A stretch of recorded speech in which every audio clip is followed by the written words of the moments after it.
The fluorescent lights in the office had that particular buzz that only exists after 9 p.m., when you're the last person pretending productivity matters more than going home. Owen Hartley sat at his desk, mouse clicking through AutoCAD layers, with muscle memory that comes from doing something so long you've stopped thinking about whether you still love it. His phone lit up. Noah's face filled the screen, a photo from last summer when his front teeth were still missing. "Hey buddy, brushed your teeth yet?" "Dad, Anita says I can stay up if I finish my math homework, but I already did my math homework at school, so technically I should get bonus time, right?" Owen smiled despite the fatigue pressing against his temples. "That's not how bonus time works. Put Anita on." His neighbor's warm voice came through. "He's fine, Owen. Really. Take your time. 20 minutes, tops." He wasn't wrapping up. He had at least an hour left on the residential tower mock-up Martinez wanted by morning. But Noah didn't need to know that. Owen saved his progress and stood, joints popping. 34 years old, and his body already kept score of every late night, every skipped meal, every choice that put work before self-care. The November air outside hit him like a slap. He'd forgotten his jacket. The downtown station was 3 blocks away, and by block 2 he was regretting not driving. That's when he saw her.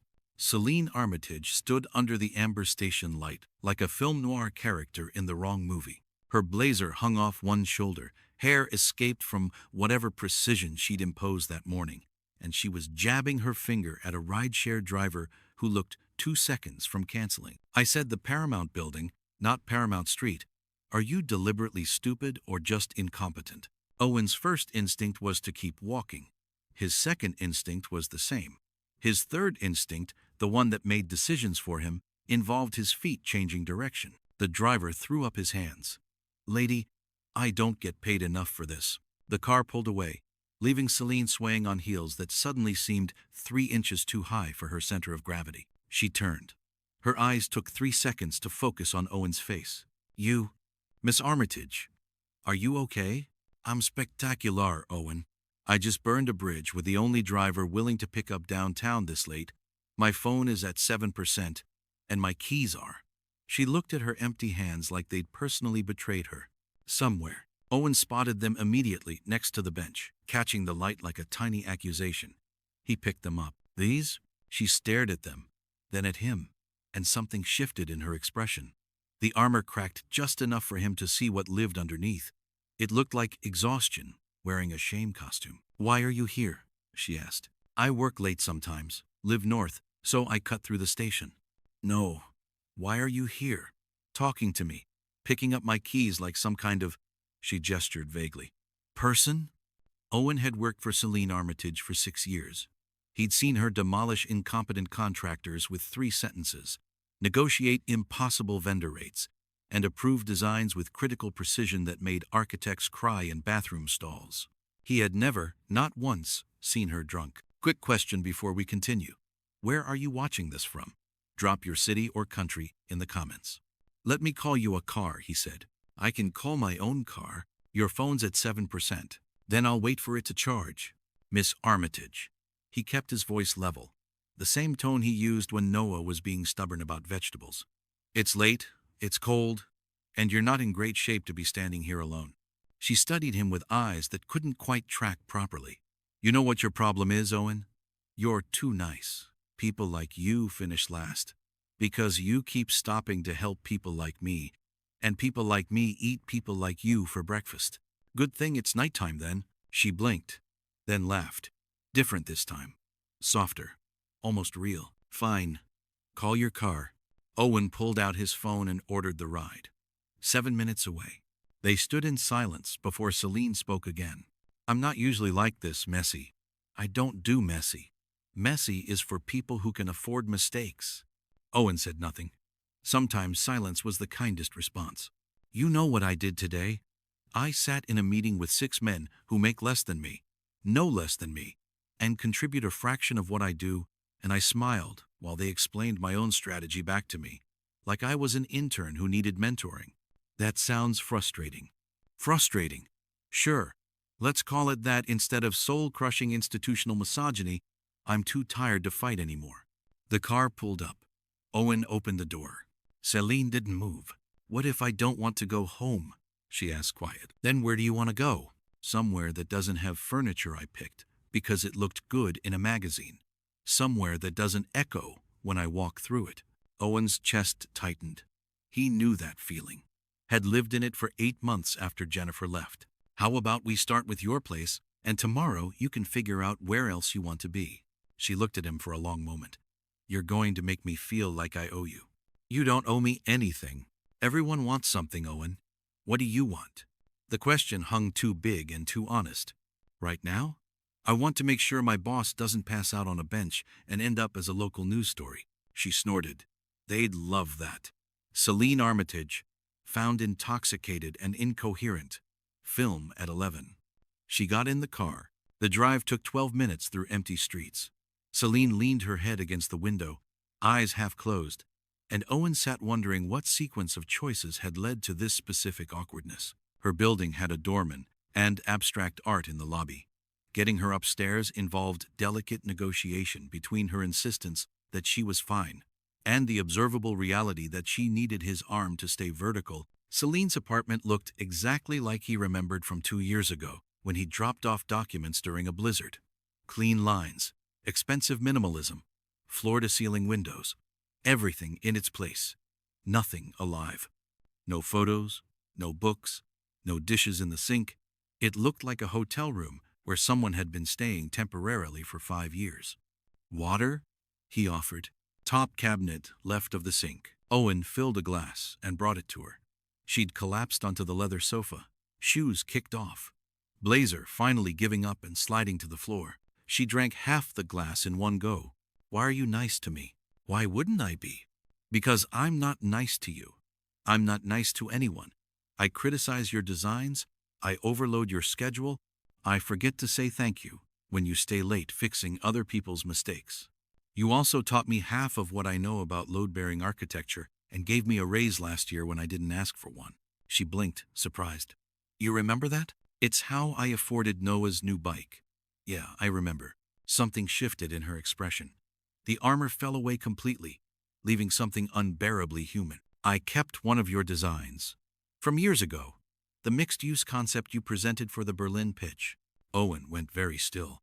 The one that didn't get selected. The one that was brilliant and risky and exactly what the client needed. But I was too scared to champion it because if it failed, it would have been my head on the block, not yours. I kept it in my desk drawer.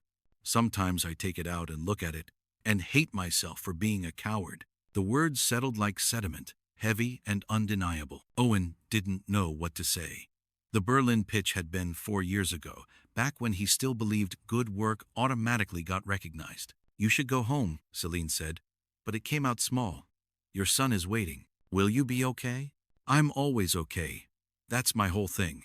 Being okay, being fine, being absolutely capable of handling everything alone. She closed her eyes. God, I'm so tired of being okay. Owen grabbed the throw blanket and draped it over her. She was already half asleep. He let himself out quietly, triple-checking the door lock. The night air felt colder now, sharper. Owen walked to the train, replaying the conversation, trying to make sense of this version of Celine he'd never seen. She kept your design, a voice whispered, for 4 years. By the time he got home, it was past 11. Anita met him at the door. He tried the bonus time argument for 40 minutes. Kid's going to be a lawyer. After she left, Owen stood in his kitchen, staring at the drawing on his fridge. Noah's stick figure labeled Dad, next to a smaller one labeled Me, both holding what appeared to be either ice cream cones or hand grenades. Next to it, held by a magnet shaped like the Chicago bean, was a printed copy of his Berlin design, the one that didn't get selected, the one he'd been so proud of he'd kept it anyway. She kept it too. Owen pulled out his phone to set his alarm and saw the calendar notification. Meeting request from Celine Armitage. 10 a.m. Subject: unfinished business. He stared at those 2 words until his screen went dark. Then he checked on Noah, asleep with math homework clutched like a security blanket, and wondered what version of his boss would show up tomorrow. The one who'd cried about being tired, or the one who'd pretend tonight never happened. But somewhere in the back of his mind, a small voice whispered a different possibility. What if she doesn't pretend? The morning came too fast. Owen dropped Noah off at school, watched him run toward his best friend with unself-conscious joy, and drove to work with his stomach doing complicated things. 10 a.m. arrived with the inevitability of gravity. Owen knocked on Celine's office door at 9:59. "Come in." She sat behind her desk in a charcoal suit that probably cost more than his rent, hair pulled back in that severe style she wore like armor. Every inch the director. Zero indication that 12 hours ago she'd been falling apart. Owen's stomach sank. So that's how this would go. "Sit down, Owen. He's Saturday." Celine took off her glasses and looked at him directly. Her eyes were clear but tired, the kind of tired that lives in your bones. "I remember everything from last night." Owen blinked. "Okay, I'm telling you that up front because I know what you're thinking. You're thinking I'm going to act like it didn't happen, or make some joke, or worst case, fire you so I don't have to look at the witness to my breakdown every day." "I wasn't thinking you'd fire me." That was partially true, maybe 30% likely. "I'm not going to do any of those things. I'm going to do something much more uncomfortable. I'm going to thank you." The words landed wrong, like hearing a familiar song in the wrong key. "You don't need to thank me. That's statistically inaccurate, and you know it. 3 people from our firm walked past me before you stopped." I counted. Owen didn't know what to say. I was sitting there for 40 minutes, drunk, angry, barely coherent, and people just kept walking. Because that's what you do when you see a mess. You step around it. She pulled open her desk drawer and Owen's heart stopped. It was his design. The Berlin concept. 4 years old and slightly worn, like it had been handled more than something kept in a drawer should be. She placed it on the desk between them. "This deserved better. You deserved better." Owen stared at the paper, at his own handwriting in the margins, where he'd noted material costs and sustainability features. "Why did you keep it?" Celine was quiet for a long moment. "Because it reminded me of who I used to be. Before I learned that being right matters less than being safe. Before I figured out that in this industry, women don't get second chances after risky ideas fail. You designed something brave, and I was too much of a coward to fight for it." The honesty hit like a physical thing. He'd spent 4 years assuming his design had been mediocre, not quite good enough. The idea that it had been good, just inconvenient, reframed everything. The Berlin pitch haunts me, not because we lost the client, but because I let fear make my decisions. And I've been making the same decision ever since. "Why are you telling me this?" Owen asked. "Because I'm trying something new. It's called being honest, and I'm extremely bad at it." She pulled up something on her computer and turned the screen. "I'm adding you as co-lead on the Riverside project pitch." Owen's brain stuttered. Riverside was the biggest commercial development the firm had pursued in 5 years. Co-lead meant visibility, credit, the kind of portfolio piece that could change a career. Martinez is already lead on that. Martinez is competent at execution, but terrible at innovation. The client wants something that makes them feel like they're investing in the future. They need your brain. And you're just deciding this on a Tuesday morning? Celine's expression shifted into something that might have been a smile if it wasn't so tired. "I'm deciding this because of last night. Because I'm 41 and I've built a career on playing it safe, and all it's gotten me is an expensive apartment I hate and a liquor store loyalty card I didn't know I qualified for." She closed the laptop. "I can't undo Berlin. I can't give you back 4 years. But I can stop making the same mistake, starting now." Owen sat with that, turning it over. What happens when this goes badly? When the client hates it, or the budget explodes, or Martinez throws a fit? Then we deal with it. Together. That's what co-led means. The word together hung in the air, carrying more weight than it should. "I need to think about it." Celine nodded. "You have until end of day Friday." Owen stood to leave, then paused. "The thing you said last night, about being tired of being okay, did you mean it?" Celine met his eyes, and the armor came down again. Every word. Owen went back to his desk and stared at his screen without seeing it. His phone buzzed. Text from Anita. "Noah forgot his lunch, dropping it off. Also, you looked weird this morning. Everything okay?" He typed back, "Define okay." Her response, "Exactly." Owen pulled up the Riverside brief. mixed-use development, sustainable focus, community integration. The kind of project that could make or destroy a reputation. His mind was already sketching concepts. Hartley. Martinez appeared with the expression of someone who just heard bad news. You're on Riverside now? As co-led? Word traveled fast. Apparently. And you just accepted? Didn't think to give me a heads up that you were gunning for my project? Owen kept his voice level. She offered this morning. I haven't even decided if I'm taking it. Right. Word of advice? Watch your back. She's setting you up. Big visible project, tight timeline, expensive client with limited budget. When it implodes, you'll be holding the bag while she walks away clean. The paranoia felt both ridiculous and plausible. I'll keep that in mind. That evening, Owen picked up Noah from aftercare and stopped at their regular Tuesday taco place. Dad, why do adults act weird? Noah asked around a mouthful of rice. What do you mean? Like, Miss Peterson was really nice yesterday, but today she was all mad about the glitter incident. She acted like she forgot about being nice. Owen considered this. Sometimes people can be two different things. Nice one day and frustrated the next. Doesn't mean the nice part wasn't real. But which part is the real them? Maybe both parts are real. Maybe people are just complicated. Noah thought about this seriously. That sounds exhausting. It really is, buddy. They ate in comfortable silence. Noah drew on his napkin with the pen Owen always kept in his pocket. After a few minutes, he held up his creation. It's you and me and that tall lady from your work. Owen looked at the drawing. 3 stick figures. One noticeably taller, standing in front of what might have been a building. When did you see someone? From my work. This morning when you were talking by our car. She had really shiny shoes. Owen's mind rewound. This morning in the parking lot, he'd been on his phone. He hadn't seen anyone. Then he remembered. The dark car parked 2 spaces over. Engine running. Celine had been watching him with Noah. The realization settled uncomfortably. It felt invasive and vulnerable at the same time. Why did you draw her? Owen asked. Noah shrugged. She looked sad, like she wanted to talk to you but didn't know how. So I thought maybe if I drew her with us, she'd feel included. 7 years old and already more emotionally intelligent than most adults Owen knew. Later that night, after Noah was asleep and Owen was doing dishes that had been sitting for 2 days, his phone lit up. Email from Celine.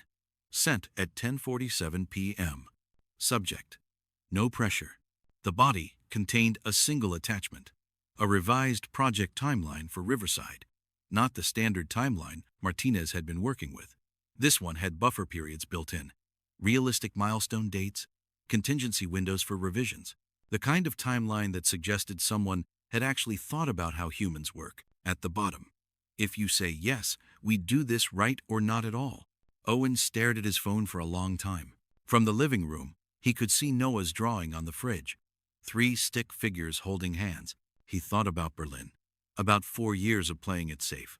About Martinez's warning and Celine's tired eyes. And the way she'd said together like it was a word she was testing for the first time. Owen opened his email and started typing. I have conditions. The response came back in under 2 minutes. Name them. Owen smiled despite himself. Full creative authority over design concepts. Transparent budget access. Regular check-ins. Credit in all client presentations. He sent it and waited. 3 minutes passed. Then 5. Owen started second-guessing every word. His phone rang. Celine's name on the screen. You're calling at 11 p.m. about a work email? I'm calling because I don't want you overthinking yourself out of this. Everything on your list is reasonable. Most of it should have been standard practice already. Okay. Okay, you accept? Or okay, you're still thinking. Owen looked at the drawing on his fridge.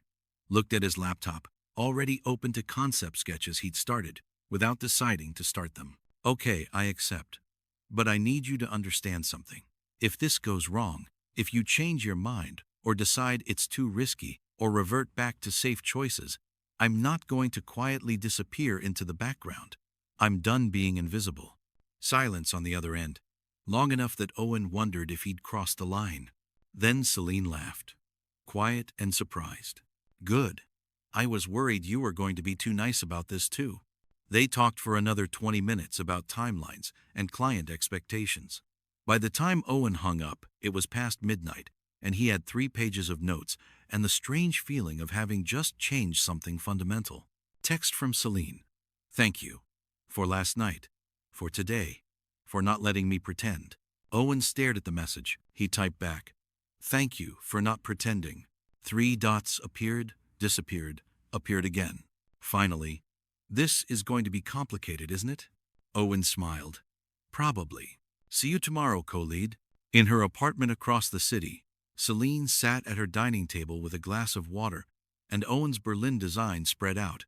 She traced the lines he'd drawn 4 years ago, the notes in the margins, the vision she'd been too scared to champion. Next to it, her phone screen still glowed with their text exchange.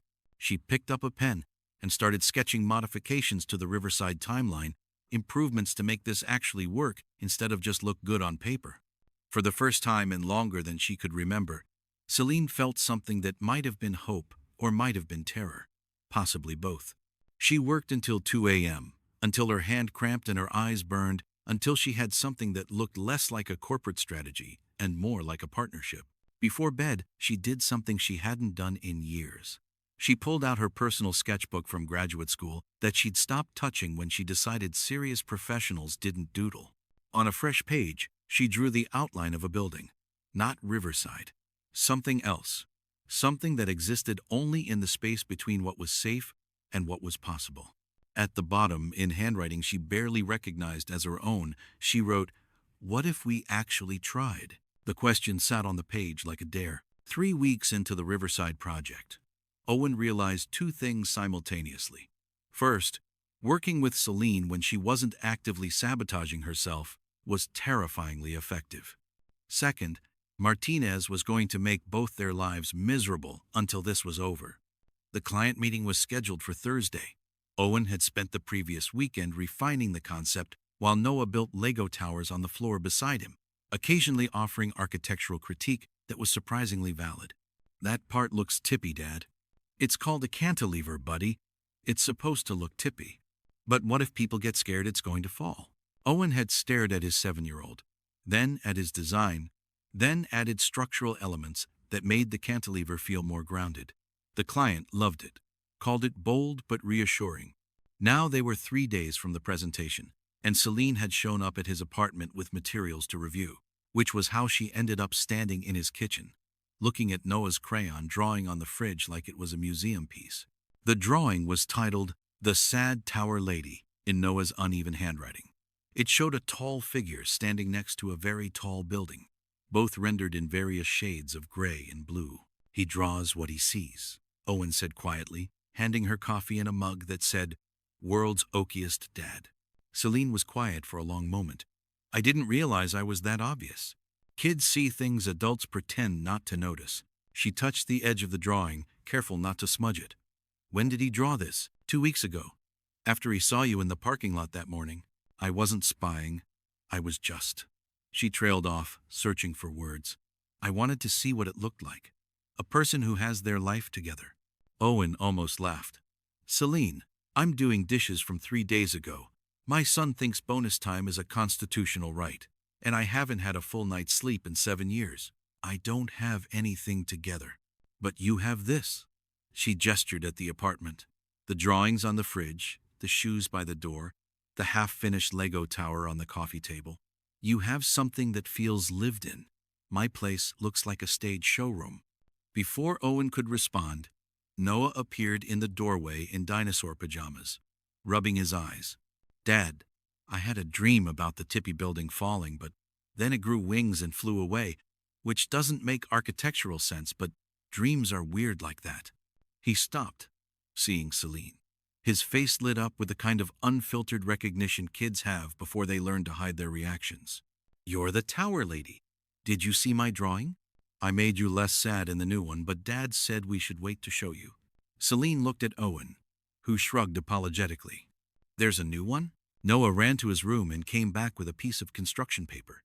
This drawing showed the same tall figure, but this time she was smiling. Next to her were 2 shorter figures, and the building had windows that looked like eyes. "I gave the building a face so it could be friends with everyone," Noah explained. And I put you with us because Dad says you're working together now, which means you're like a team, and teams should look happy. Celine took the drawing with hands that shook slightly. Can I keep this? You can keep both. Then you have a before and after, like those home shows Dad watches when he thinks I'm asleep. Owen definitely needed to work on his stealth TV habits. After Noah was back in bed, negotiating for just 5 more minutes of reading time, Celine and Owen spread the Riverside materials across the kitchen table. Martinez cornered me today, Celine said, not looking up from the budget breakdown. Implied that I'm setting you up to fail so I can swoop in and take credit when you crash.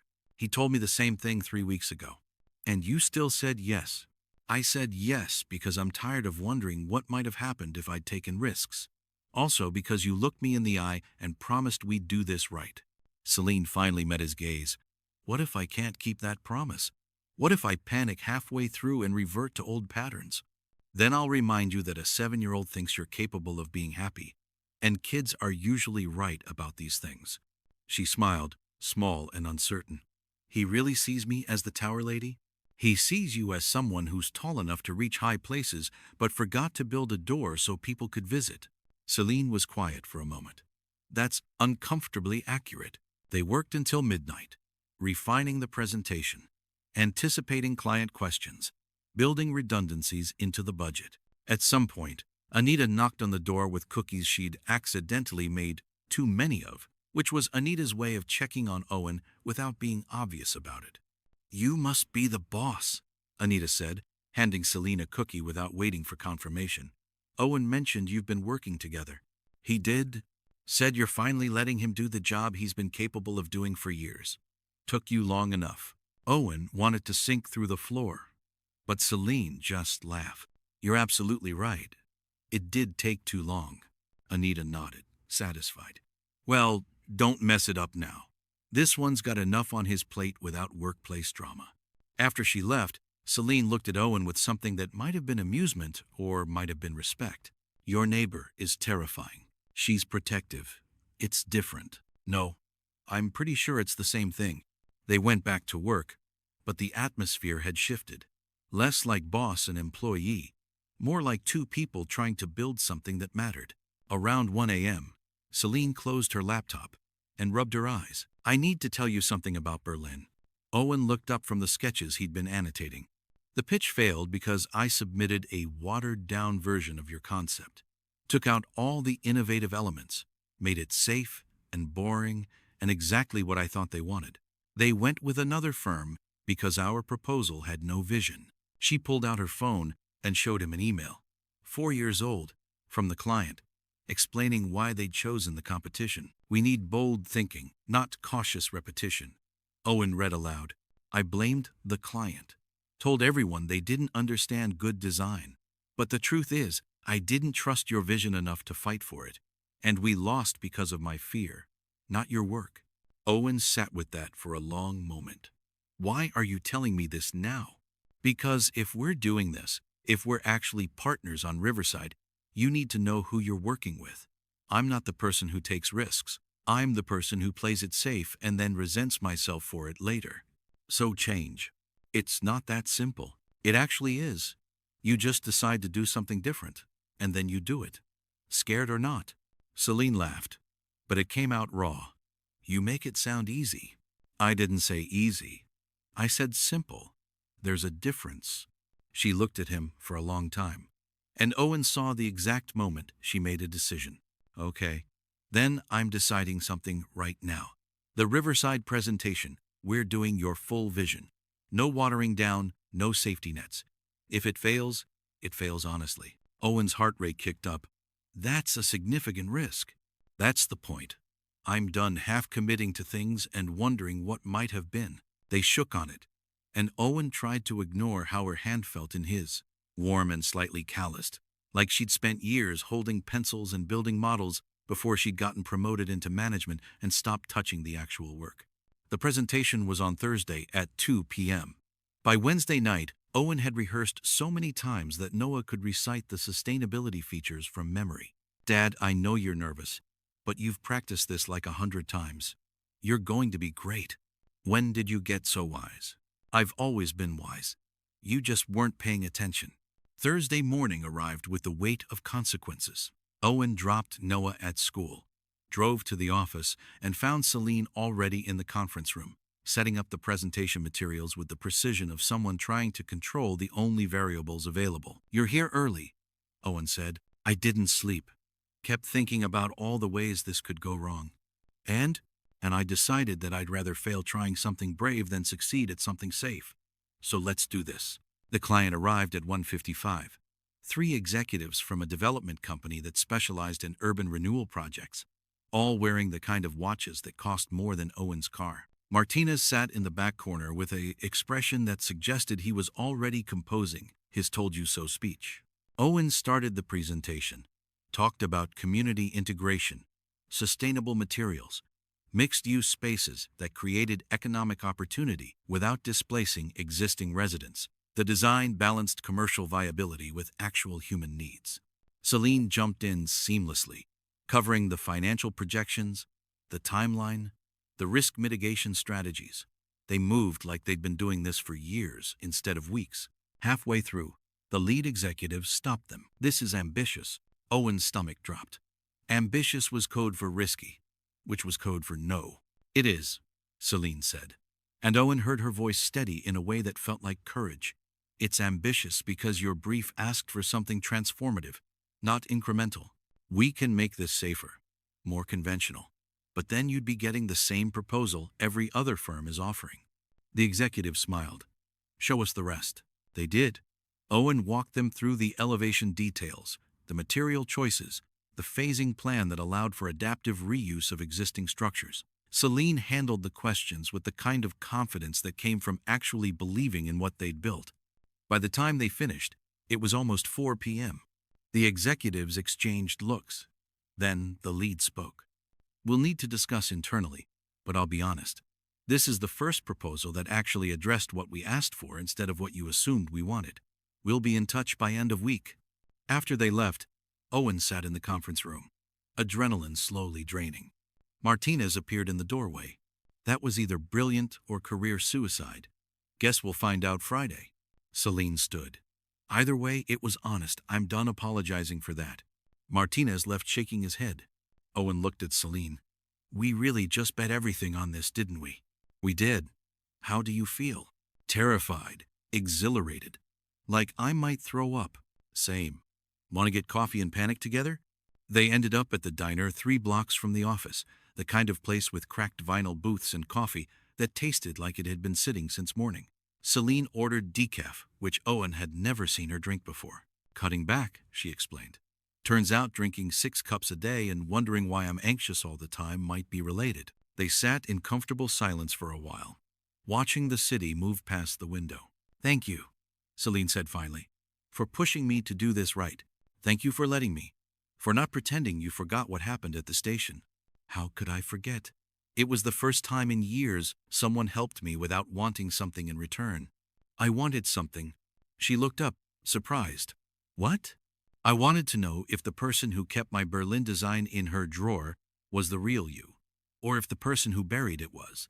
Turns out maybe you're both, and that's okay." Celine smiled, and this time it reached her eyes. "Noah's right. You are wise. He actually said he's the wise one and I wasn't paying attention." "Even better." Owen's phone buzzed. Text from Anita with a photo of Noah holding up a sign that said, "Good luck, Dad and Tower Lady." He showed Celine, who laughed and then looked like she might cry. He made a sign. "He's been talking about the presentation all week. Told his entire class that his dad and the Tower Lady were going to change the city. No pressure." He also said that even if the grown-ups say no, the design is still good because good things don't stop being good just because someone doesn't pick them. Celine was quiet for a long time. "I really need to meet this kid properly. He'd like that. Fair warning, he'll probably ask you extremely personal questions about why you're sad and whether you've considered getting a pet. Does he think pets solve sadness? He thinks pets solve everything. We can't get one because of our lease, so he projects." They talked until the diner started filling with the dinner crowd, about architecture and childhood and the various ways people learn to protect themselves until the protection becomes the prison. Friday morning, Owen was halfway through helping Noah with his multiplication homework when his phone rang. Celine's name on the screen. They said yes. Owen's brain took a full 3 seconds to process the words. What? The client. They said yes. To everything. Full proposal, full budget, our timeline. They want to start next month. Are you serious? I'm reading the email right now. Owen, we did it. We actually did it. He could hear something in her voice he'd never heard before. Not just excitement, joy. We need to celebrate, Owen said. Agreed. Tonight, I'll bring champagne. I have a 7-year-old. Make it sparkling cider. That evening, Celine showed up at Owen's apartment with sparkling cider, fancy cheese that Noah declared too weird, and a small gift bag. This is for you, she said, handing it to Noah. For making the sign and for being right about good things staying good. Noah pulled out a small architectural model kit, the kind with tiny pieces that would definitely end up all over the floor but would keep him busy for hours. This is so cool. Dad, look, it's a tower and you can build it however you want. What do you say, buddy? Thank you, tower lady. Celine smiled. You can call me Celine. Can I still call you tower lady sometimes? Because it sounds cooler. Deal. They ordered pizza and sat around Owen's coffee table, Noah building his model while the adults talked about the Riverside project timeline. At some point, Noah fell asleep on the couch, model pieces still clutched in one hand. Owen carefully extracted them and covered him with a blanket. He likes you, Owen said quietly. Kid's a good judge of character, or he feels sorry for me. 7-year-olds don't have the capacity for pity. If he likes you, it's because you're worth liking. Celine looked at Noah's sleeping face, then at the drawings on the fridge, then at Owen. I spent 4 years keeping your design in my drawer like some kind of talisman, proof that I used to recognize good work even if I was too scared to champion it. And now we're here, and we just landed the biggest contract of our careers, and I keep waiting for the other shoe to drop. What if there is no other shoe? What if this is just what happens when people stop sabotaging themselves? Is that what we're doing? Stopping? I think we're trying. That counts for something. Celine picked up her glass of sparkling cider. To trying, then, and to second chances we probably don't deserve but are taking anyway.